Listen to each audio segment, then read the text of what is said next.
Cunt Donna feels hunger right now. I guess you're letting her feel it after all. Cunt Donna, cunt Donna. Yes, little Richard, you can call her cunt. The cunt called. Cunt sent you $50, but I don't want you to have it. Will you please forgive me?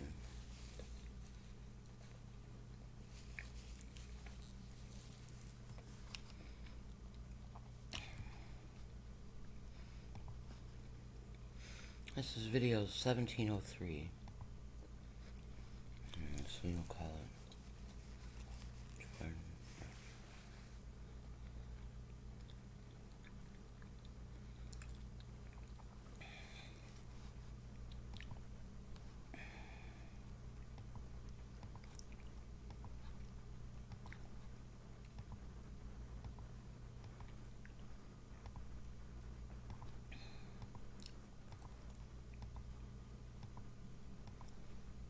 Look, I don't know the appeal.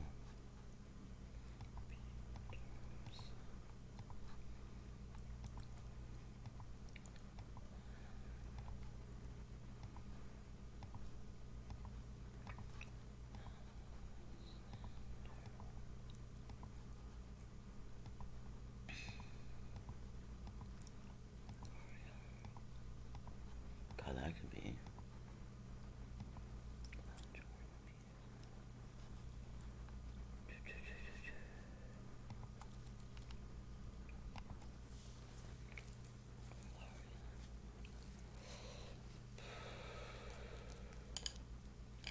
Well, I'm featured in this particular op because they removed so much of my brains and zapped the others. And I'm still brilliant.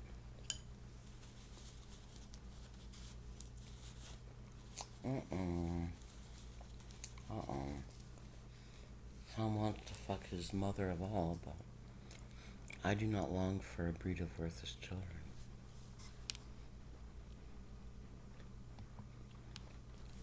I do not long for a breed of worthless children.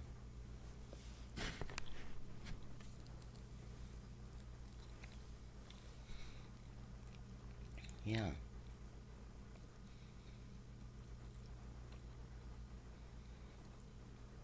I'm not a boy.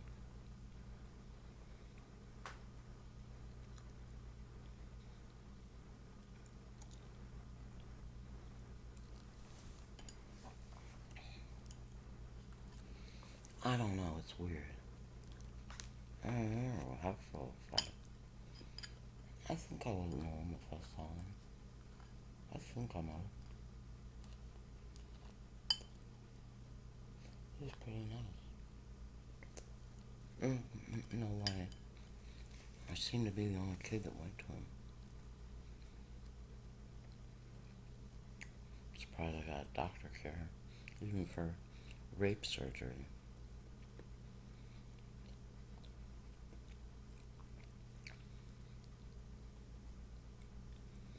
No, it was just kind of nice.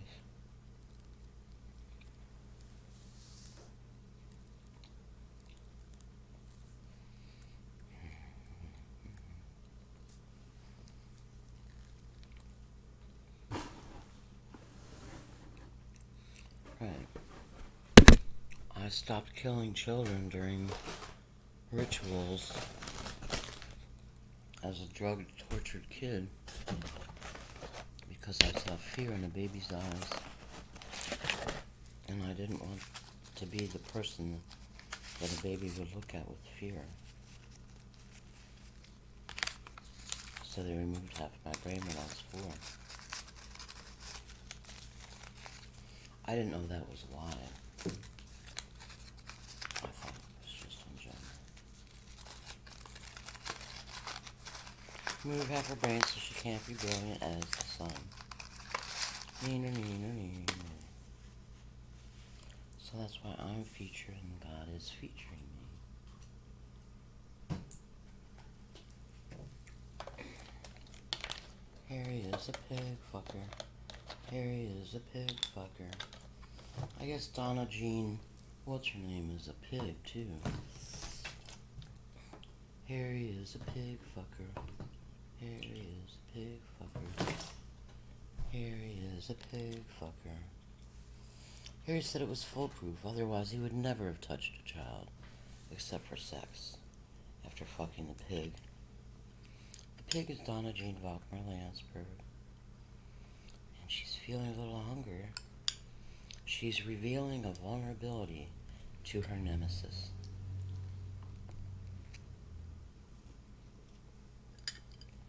You hungry for some chicken salad, Donna?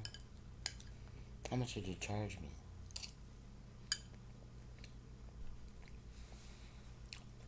I ask that Donna Jean Wagner Landsberg's hunger be an infinite amount more intense than it is now, increasing in intensity an infinite number of times, a resilience of a second for an infinite number of eternities.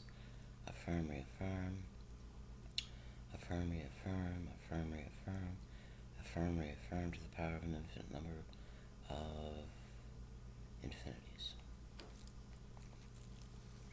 So maybe feeling that one. About fucking time.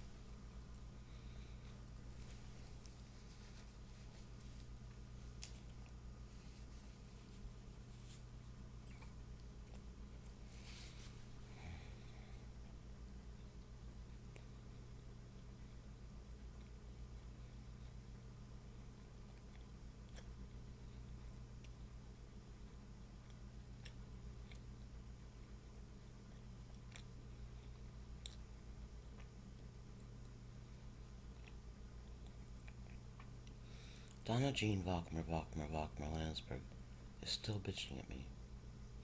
So she's not hungry enough or in enough pain. Please fix that, God.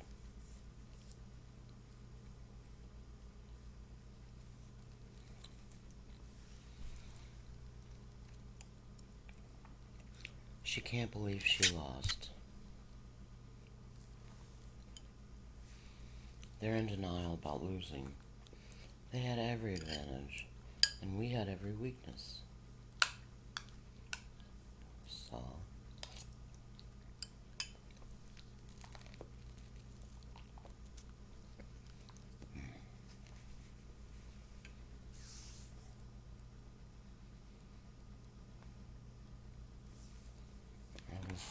what's his name? His son.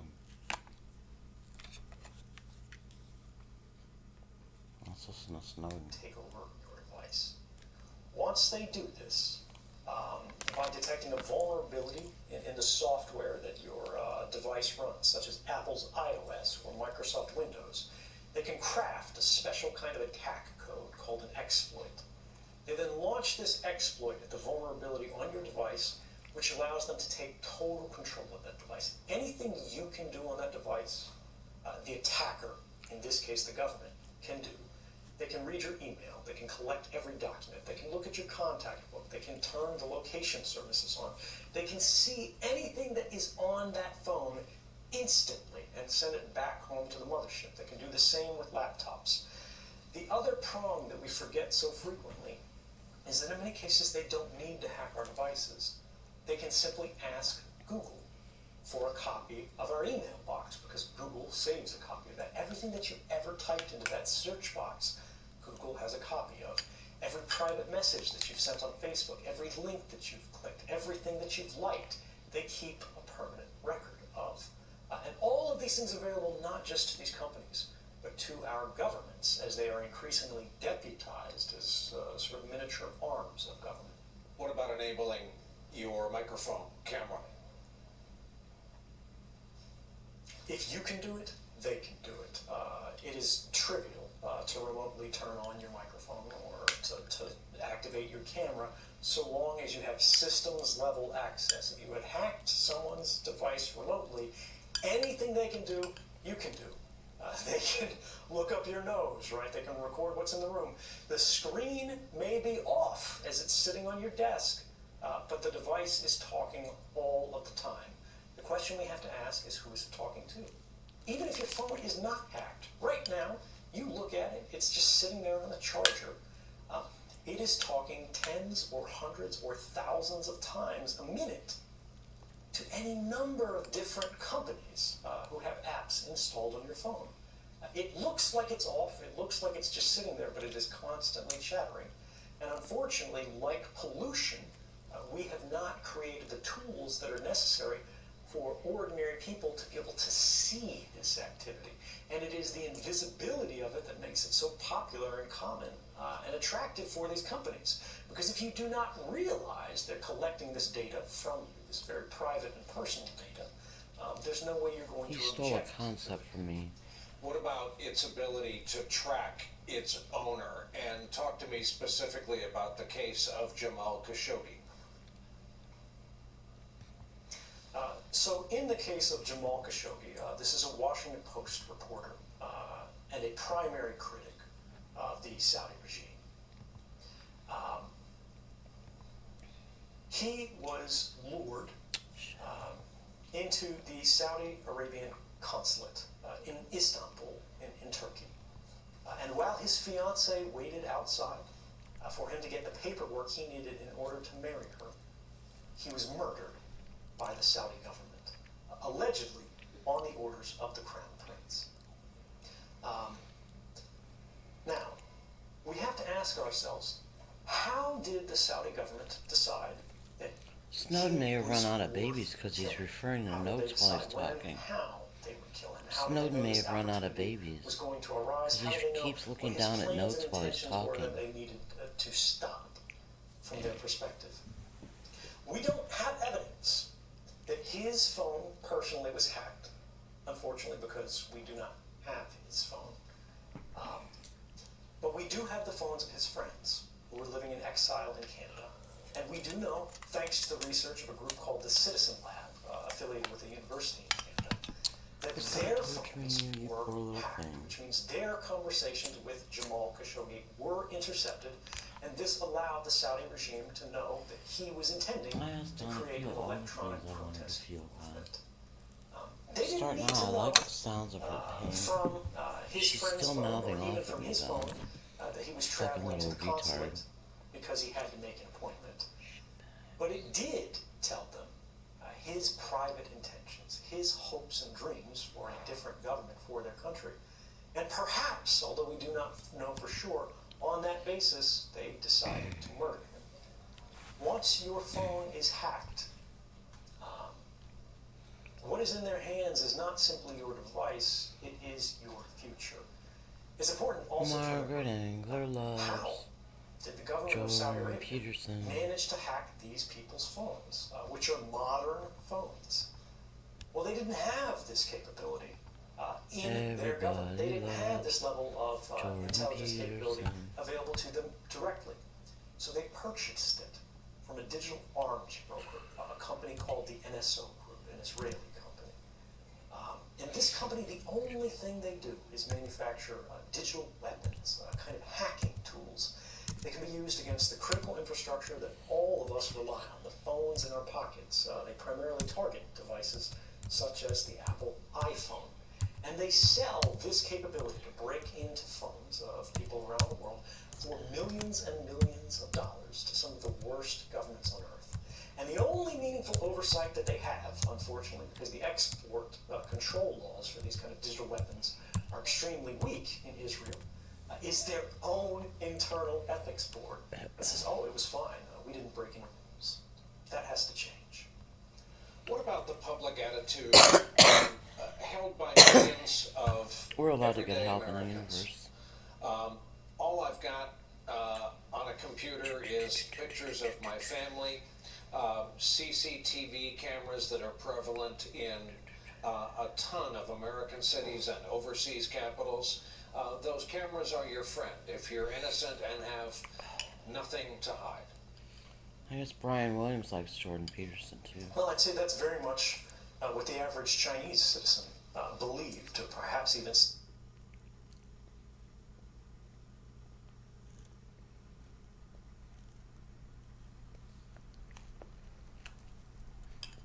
to this day believes.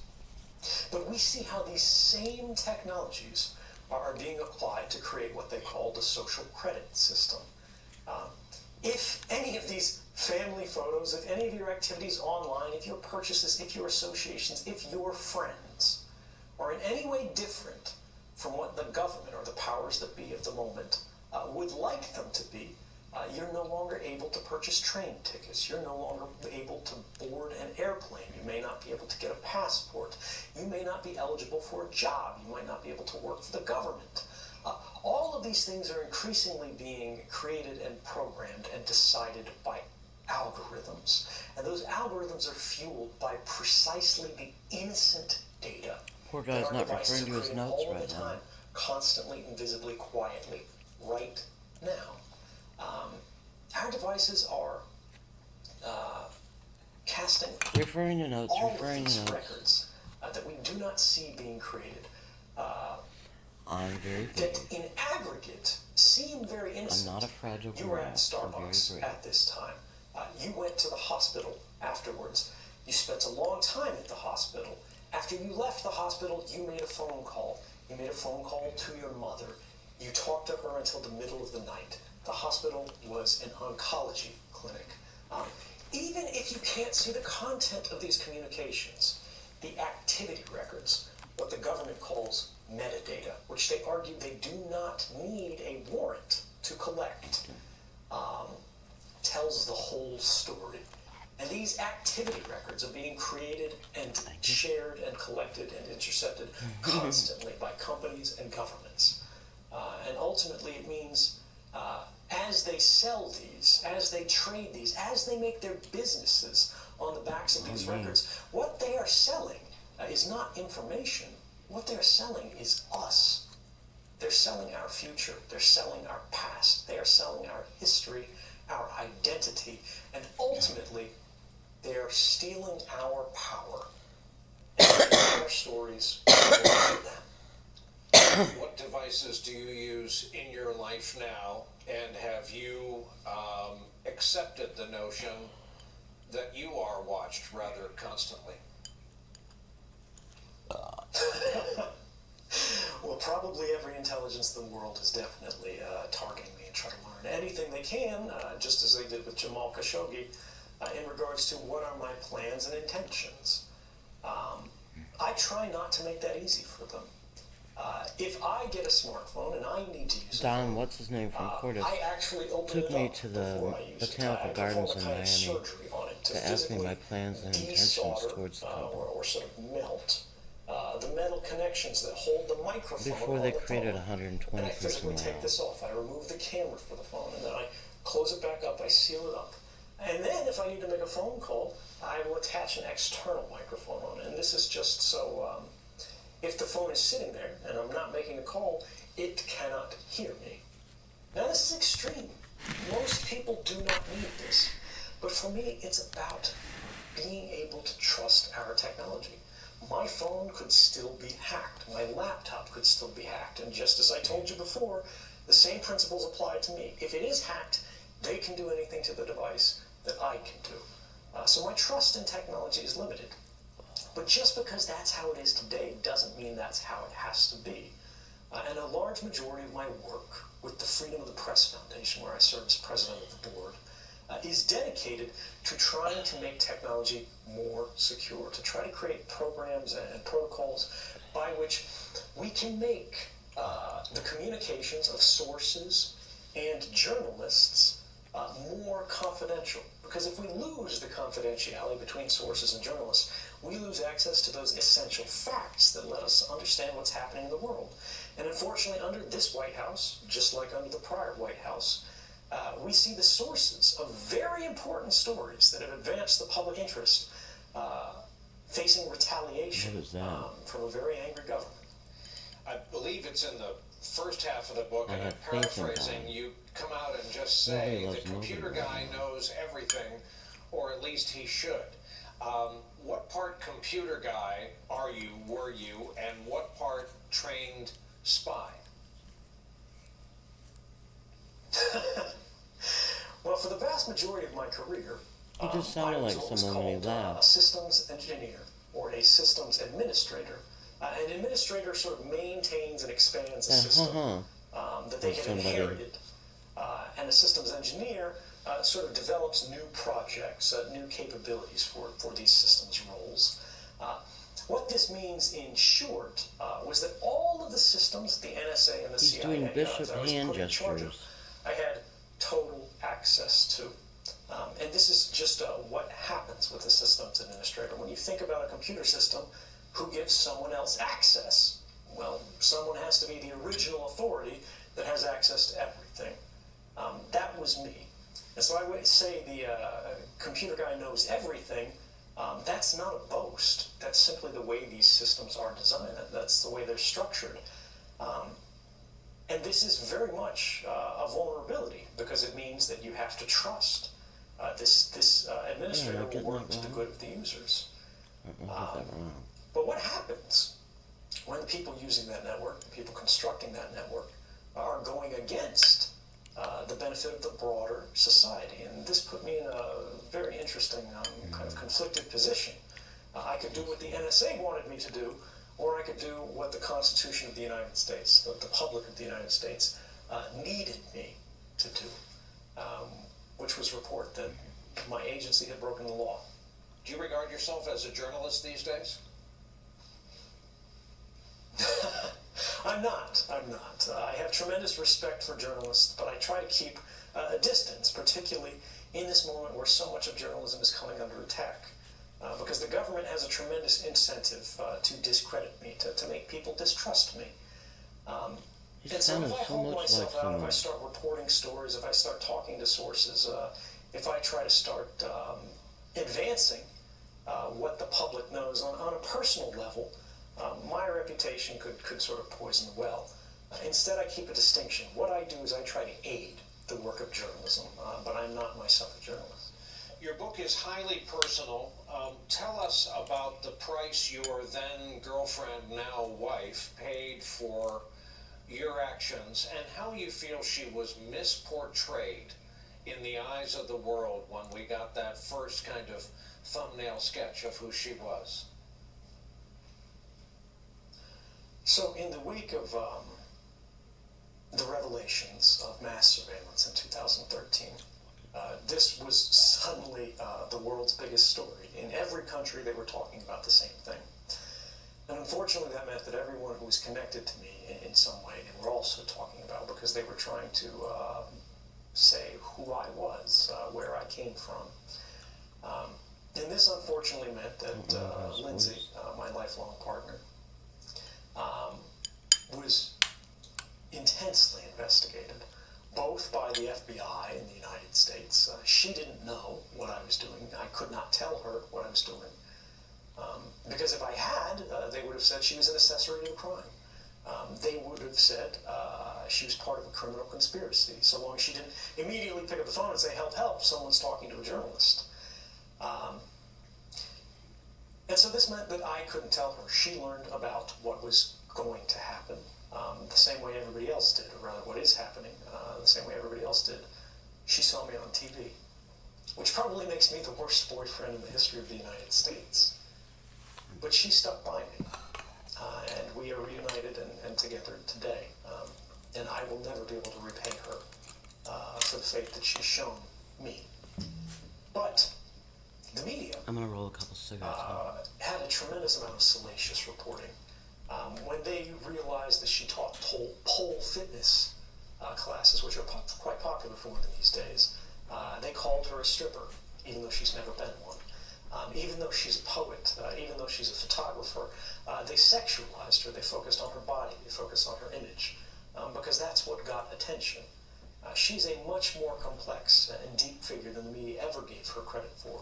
She's more brave than anyone can possibly understand. And she's more political and intelligent than many of these reporters at the time could appreciate. Her politics, in fact, influenced mine. And I like to think I learned as much from her, or perhaps even more, than she ever learned from me. You paint a portrait of what some of us knew, and that was that you were a thoroughly American kid in your upbringing. You wake up every day in Russia. You go to sleep every night in Russia. Are you actively seeking to get out? Are you, as has been reported, looking for asylum elsewhere? Well, this is not an actively seeking. This is not a new thing. And this is important history, especially for those people who don't like me, for those people who doubt me, who have heard terrible things about me.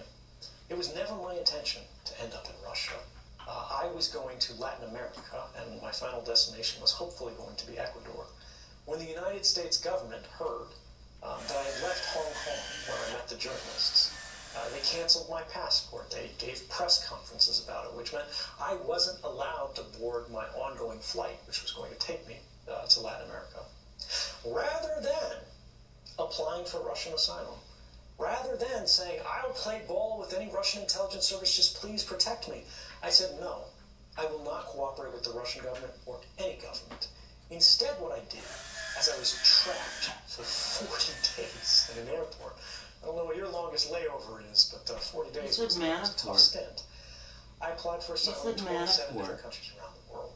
Traditional U.S. allies, places like France and Germany, places like Norway, that I felt the U.S. government and the American public could be comfortable that was fine for a whistleblower to be in. And yet every time one of these governments got close to opening their doors, the phone would ring, and they're in their foreign ministries. And on the other end of the line would be a very senior American official. It was one of two people, then Secretary of State John Kerry, or then Vice President Joe Biden. And they would say, look, we don't care what the law is. We don't care if you can do this or not. We understand that protecting whistleblowers and granting asylum is a matter of human rights, and you could do this if you want to. But if you protect this man, if you let this guy out of Russia, there will be consequences. We're not going to say what they're going to be, but there will be a response. I continue to this day to say, look, if the United States government, if these countries are willing to open the door, that is not a hostile act. That is the act of a friend. If anything, if the United States government is so concerned about Russia, right, shouldn't they be happy for me to leave? And yet we see they're trying so hard to prevent me from leaving. I would ask you, why is that? I'm guessing Joe Biden is not your candidate for 2020. Actually, I don't take a position on the 2020 race. Look, it's a difficult position, being in the executive branch. It's a difficult position, being in power, and you have to make unpopular decisions. I would like to think, having seen now in 2019 that all of the allegations against me did not come true. National security was not harmed as a result of these disclosures. But they did win the Pulitzer Prize for Public Service Journalism. The laws were changed as a result. The courts said these programs were unconstitutional. We live in a safer and more secure world because the internet is safer and more secure as a result of understanding these common vulnerabilities, which not just U.S. intelligence agencies were exploiting, but our adversaries were exploiting. When we close these holes, we do not become more vulnerable, we become more secure. In 2013, it's fair to say, some of these officials, some of these candidates can go, well, the intelligence services are saying this guy's dangerous. They're saying this is a risk. They're saying this shouldn't have happened.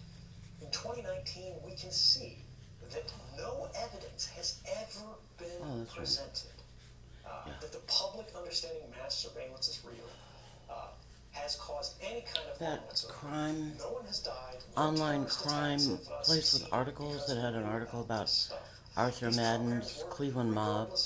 It had a write-up on Hexter. We have seen the public benefits substantiated. And a photo, and I did recognize that. And so I'd like to think these people will reevaluate their position. You know, there are government officials who would push back very strong on your assertion that national security was not harmed. You chose not to stop with your revelations at what was being done to Americans, and you got into America. Harry says he's afraid God is going to get proof on them. Perceived enemies. When we're looking at the reports that were published in 2013, it's important to understand I never published a single story. The number of documents that I revealed is 0. What I did was I collected an archive of material showing criminality or unethical or unconstitutional behavior on the part of the United States government. I provided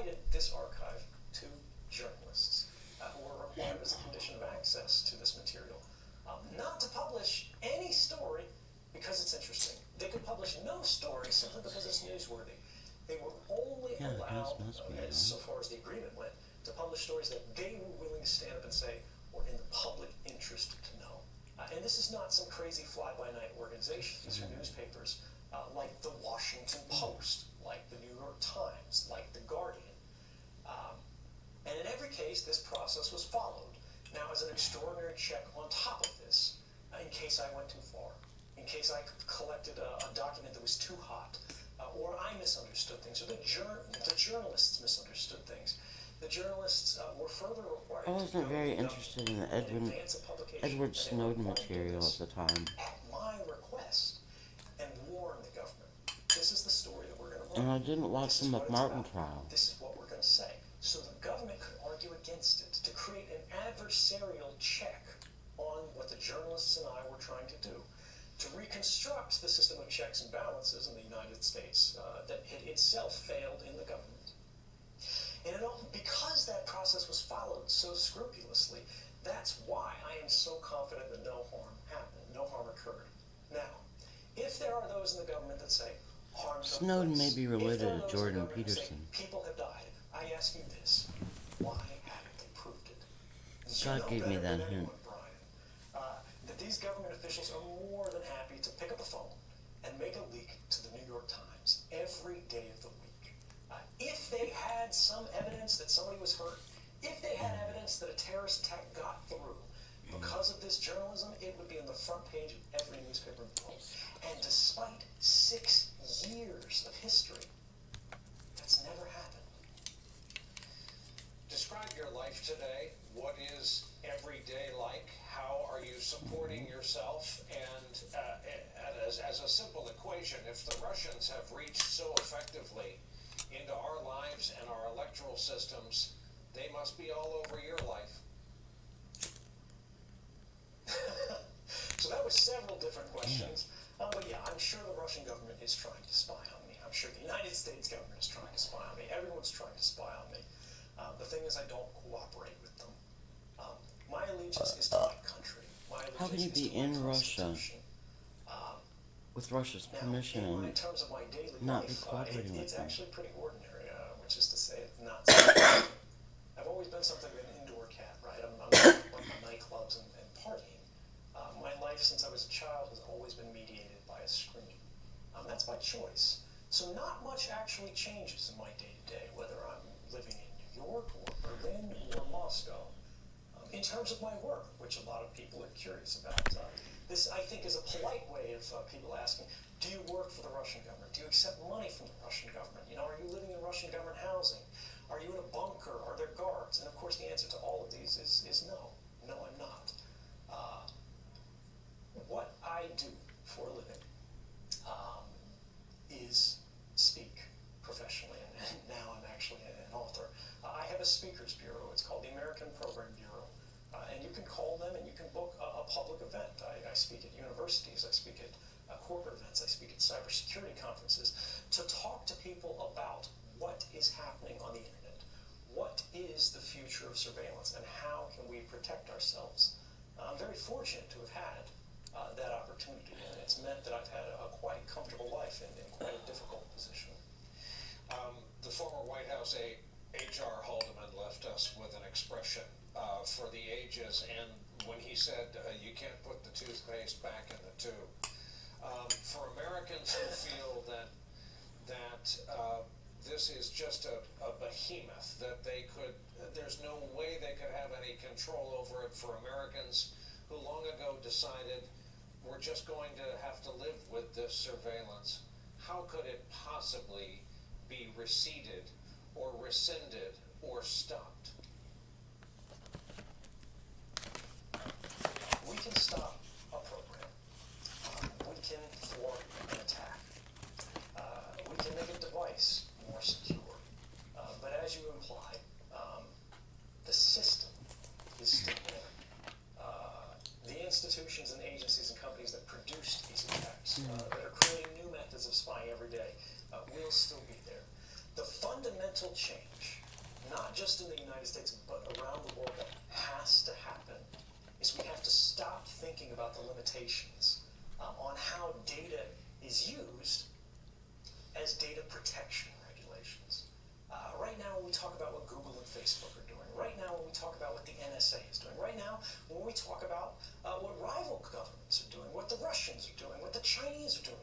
Syrians and the Iranians are doing. We're constantly thinking about, all right, this data has been collected, and these companies have it. How do we regulate their use? Regulating the use is a mistake. We should do that, but that's the wrong focus.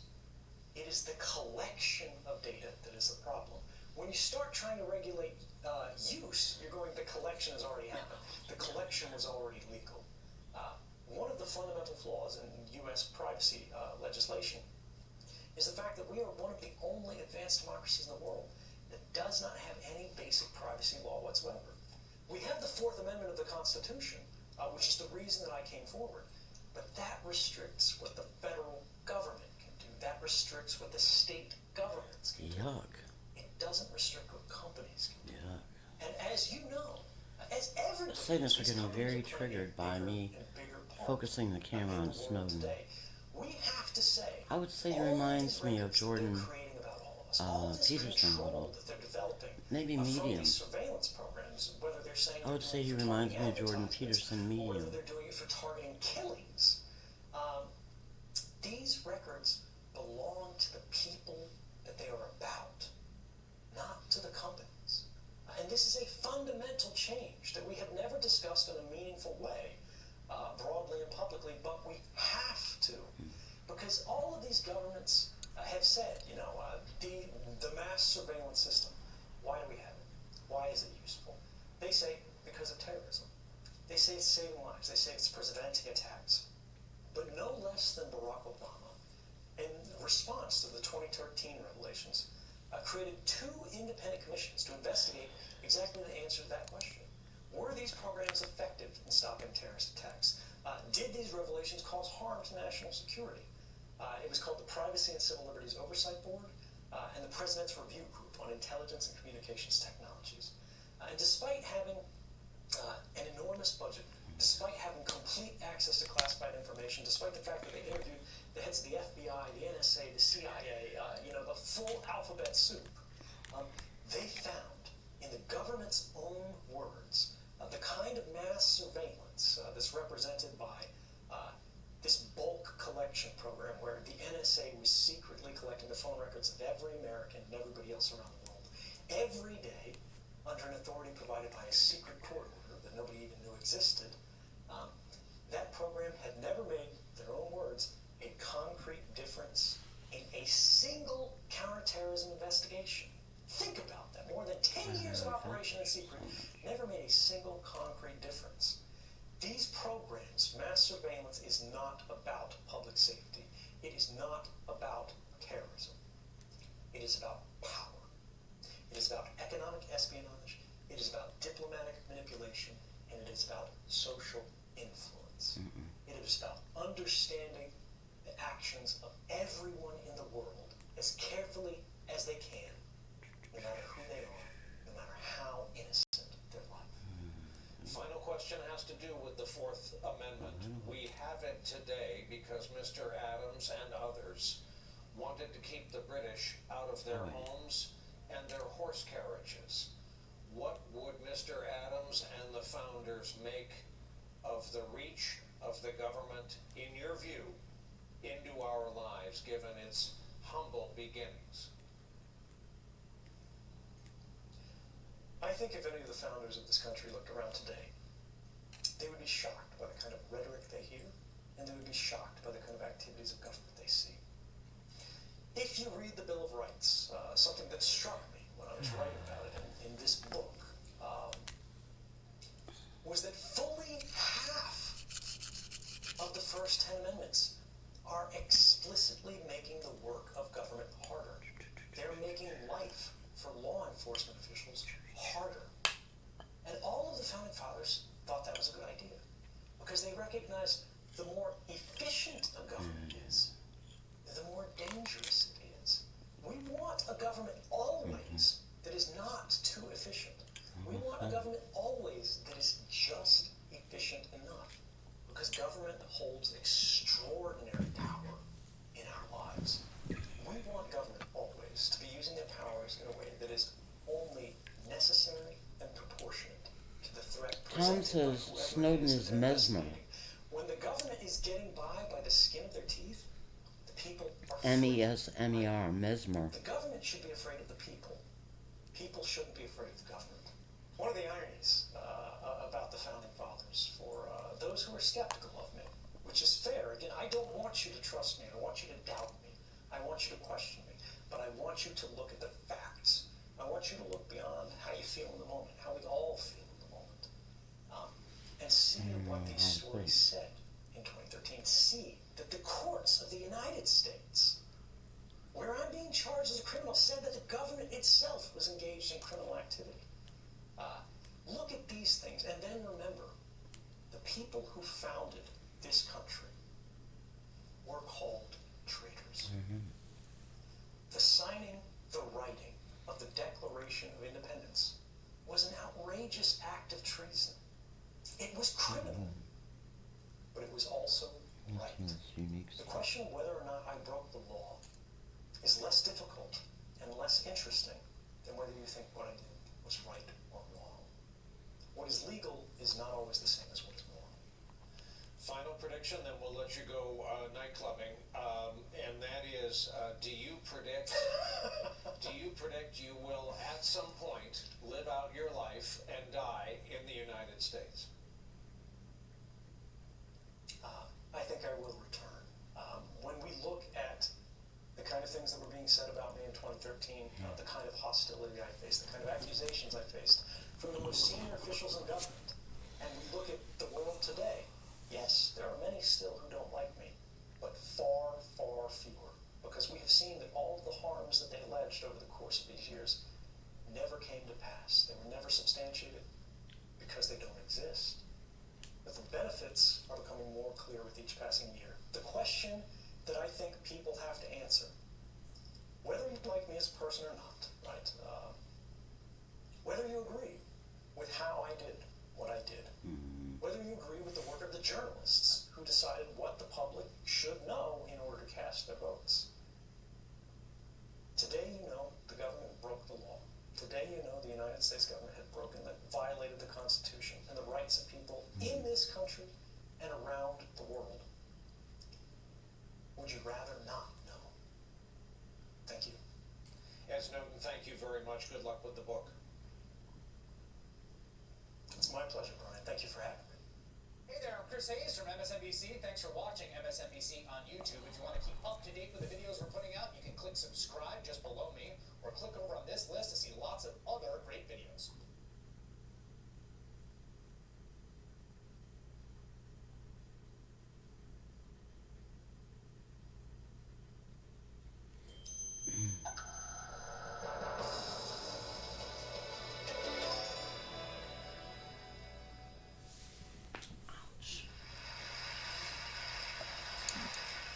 The rights of citizens, the future of the internet. So I would like to welcome to the TED stage the man behind those revelations, Ed Snowden. Snowden's giving a TED Talk. Monica Lewinsky gave a TED Talk. In a remote location somewhere in Russia, controlling this bot from his laptop, so he can see what the bot can see. I met a woman at What can Stone you see, as a Soup. matter of fact? That's a combination of churches giving a lunch on Saturday at Salvation Army, and sometimes the library. Ed, She said Monica Lewinsky many was things in Bill past Clinton's months daughter. been called, I don't remember exactly what she told me about it. What words would you describe yourself with? Everybody who's involved with this is struggling over my personality and how to describe it. But she said that Bill Clinton was Monica Lewinsky's DNA father. Who I am really doesn't matter at all. Okay, I'm gonna stop recording and upload this.